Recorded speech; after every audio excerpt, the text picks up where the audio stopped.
নমস্কাৰ অডিঅ' বুকৰ এই ৰোমাঞ্চকৰ পৃথিৱীলৈ আপোনাক স্বাগতম জনাইছো মই তৰুণ গগৈ আপুনি শুনিবলৈ আৰম্ভ কৰিছে ষ্টৰী টেল এপ য'ত আপুনি আপোনাৰ প্ৰিয় বিভিন্ন গ্ৰন্থৰ পাঠ শুনা পায় বিভিন্ন জনৰ কণ্ঠত এই মুহূৰ্তত মই পাঠ কৰিবলৈ লৈছো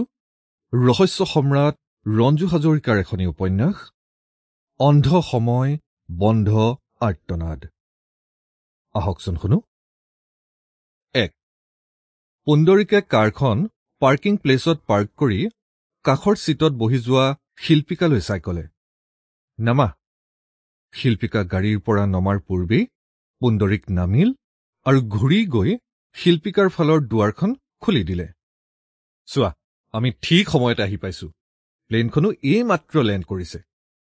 পুণ্ডৰীকে কলে শিল্পিকা কাৰখনৰ পৰা নামিল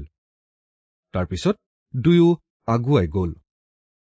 টেক্সি ড্ৰাইভাৰবোৰে হেতা ওপৰা লগাইছিল প্লেনত অহা যাত্ৰীসকলক সংগ্ৰহ কৰিবলৈ ভিৰ ঠেলি শিল্পিকা আৰু পুণ্ডৰীক আগুৱাই যাওঁতে হঠাৎ শিল্পিকাই চিঞৰি উঠিল সেয়া সত্যকাম পুণ্ডৰীকৰো চকুত পৰাৰ লগে লগে পুণ্ডৰীকে চিঞৰি মাতিলে সত্যকাম সত্যকামে পুণ্ডৰীকহঁতকে বিচাৰি আছিল পুণ্ডৰীকৰ মাত শুনি ঘূৰি চালে আৰু ট্ৰলীখন ঠেলি ঠেলি পুণ্ডৰীক আৰু শিল্পিকাৰ ওচৰলৈ আহিল পুণ্ডৰীকে সত্যকামক সাৱটি ধৰিলে সত্যকামেও এক দীৰ্ঘ আলিংগন তাৰপিছত সত্যকামে শিল্পিকাৰ ফালে ঘূৰি শিল্পিকাৰ হাত এখনত জোৰেৰে খামুচি ধৰিলে মই ভাবিছিলো মোক তুমি পাহৰিয়ে গলা শিল্পিকাই হাঁহি কলে কিয় ভাবিলা তেনেকৈ সত্যকামে শিল্পিকাৰ হাতত ধৰি নিজৰ গাৰ কাষলৈ চপাই ললে বন্ধুক পাই যেনেদৰে কব নোৱাৰা হৈ গলা মই ভাবিলো আমাৰ ফালে শেষ শিল্পিকাই খিল খিলকৈ হাঁহি উঠিল তেনেকৈ নাভাবিবা পিছে উপমন্যু কত সি অহা নাই নেকি সত্যকামে সুধিলে তাৰ আজি ৰবীন্দ্ৰ ভৱনত নাটক আছে সন্ধ্যা 7 বজাৰ পৰা তোক জনোৱা নাই নেকি পুণ্ডৰীকে সুধিলে জনাইছিল হবলা পাহৰিলো সত্যকামে কলে কি যে আপোন ভোলা হৈ থাক পুণ্ডৰীকে কলে সেইকাৰণেই কৈছো আমাকো হয়তো কেতিয়াবা পাহৰি পেলাব শিল্পিকাই কলে তিনিও গৈ ইতিমধ্যে পুণ্ডৰীকৰ কাৰখনত উঠিল পুণ্ডৰীকৰ কাষতে বহিল সত্যকাম আৰু শিল্পিকা পিছৰ চিটত বহিল দীঘলীয়া পথছোৱাত আৰম্ভ হল নানা ধৰণৰ কথা সত্যকাম মুম্বাইত থাকে এজন ভাল শব্দযন্ত্ৰী বলিউডত চিনেমা জগতত এক ভাল স্থান দখল কৰি আছে সম্পূৰ্ণ 2টা বছৰ অসমলৈ অহা নাই সত্যকাম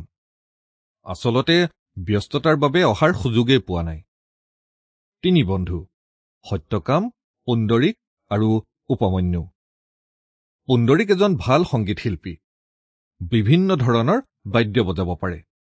বিশেষকৈ তবলা আৰু মাউথ অৰ্গেন উপমন্যু এজন সুদক্ষ অভিনেতা সকলো সময়তে নাটক চিনেমা আদিতে ব্যস্ত থাকে আৰু শিল্পিকা এগৰাকী ভাল নৃত্যপটীয়সী কথক নৃত্যৰ এগৰাকী সুদক্ষ শিল্পী শিল্পিকা আৰু সত্যকাম দুয়োৰে মাজত আছে গভীৰ প্ৰেম